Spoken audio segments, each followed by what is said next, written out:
روایات، عقائد، تجربات، اقدار، تعلیم و تربیت اور ماحول وغیرہ سب مل کر کسی فرد کی ذہن سازی کرتے ہیں کہ وہ محبت کو کیا سمجھتا ہے، کس طرح کرتا اور نبھاتا ہے۔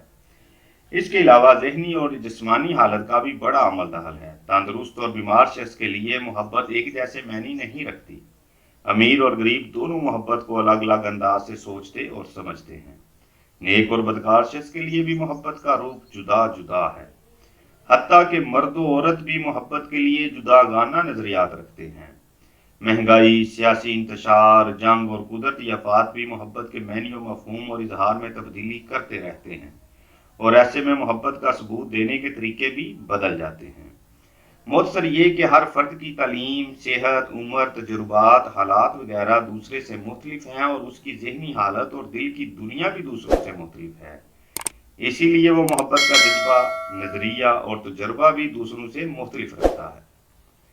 بات صرف یہاں تک نہیں رکتی، بلکہ ایک ہی شخص کے اپنی ذاتی زندگی کے مختلف اوقات میں محبت کے بارے خیالات اور تجربات مختلف ہوتے ہیں۔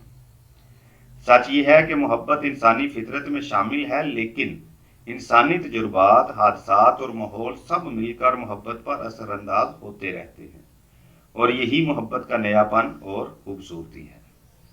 محبت ہر دفعہ مختلف اور جداگانہ رنگ اپنائے، نیا لباس پہنے، انسان کے روبرو آ کھڑی ہوتی ہے، اور انسان خود کو روکتے ہوئے توبہ کرتا کرتا آخر پھر اسی محبت سے آ لپٹتا ہے، اور اس کی دنیا میں خوشی، غم، انتظار اور ہجر و وصال کے نئے رنگ پھیلنے شروع ہو جاتے ہیں، اور انسان ایک بار پھر محبت کے ایک نئے تجربے سے گزر جاتا ہے۔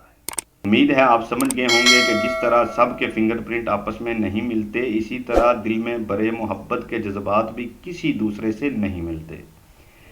یہ آپ کے اپنے خیالات و جذبات ہیں، ان کو دوسروں میں تلاش نہ کریں، اور دوسروں سے ان جذبات کی قدر کی توقع بھی مت کریں، چونکہ آپ ہی ان کی قیمت جانتے ہیں، دوسرا نہیں۔ ویڈیو پسند آئے تو لائک اور سبسکرائب کیجیے تاکہ آنے والی ہر نئی ویڈیو آپ تک پہنچ سکے۔ شکریہ۔